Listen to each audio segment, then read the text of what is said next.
आज पवित्र मकर संक्रांति भारतीय संस्कृति एक अत्यंत पवित्र और गुरुत्वपूर्ण पर्व।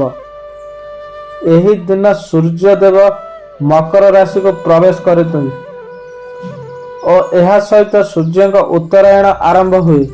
शास्त्र अनुଯାयी उत्तरायण को देवता मानक दिन बोली कहुए। यही कारण मकर संक्रांति की शुभ मंगलमय और नूतन आशार प्रतीक भाव ग्रहण करा जाए। यही पर्व प्रकृति सहित मनुष्यर गभीर संपर्क प्रकाश करे। धान काटिबा परे घरे घरे नुआ धान चाउल गुड़ तिलर व्यवहार हुए। यह चाषी कृतज्ञतार पर्व मध्य। प्रकृति जेउ जणाइबार यह सुजोग हेउची मकर संक्रांति।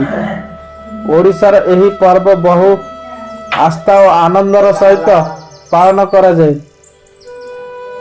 प्रभात लोके नदी पाखरे किंबा सागर स्नान करी पवित्र हुअन्ति।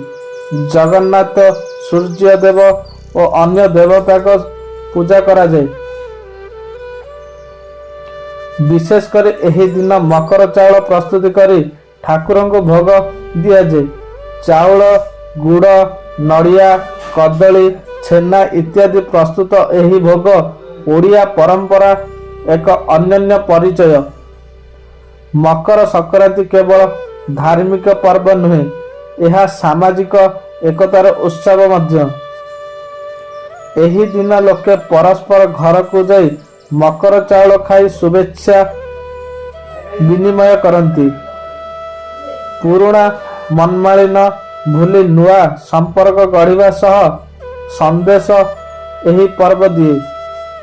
आध्यात्मिक भाव मकर संक्रांति आमको यह शिक्षा देता है। जेपरी सूर्य दक्षिणायरु उत्तरायण को जाती सेहीपरि आमे मध्य अंधकार को आलोक को निराश को आशा को जीवा उचित।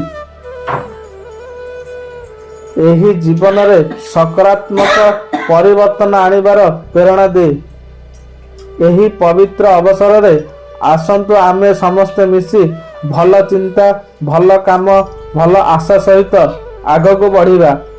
मकर संक्रांति आम समस्त जीवन रे सुख शांति समृद्धि और शांति नहीं आसी एतिकी कामना। लांचीगढ़ पुरंदर दंड सेना का रिपोर्ट न्यूज उपांत खबर जाउछन ए पर्यंत 2टा पर्यंत मंदिर खुला रही। अच्छा एतिका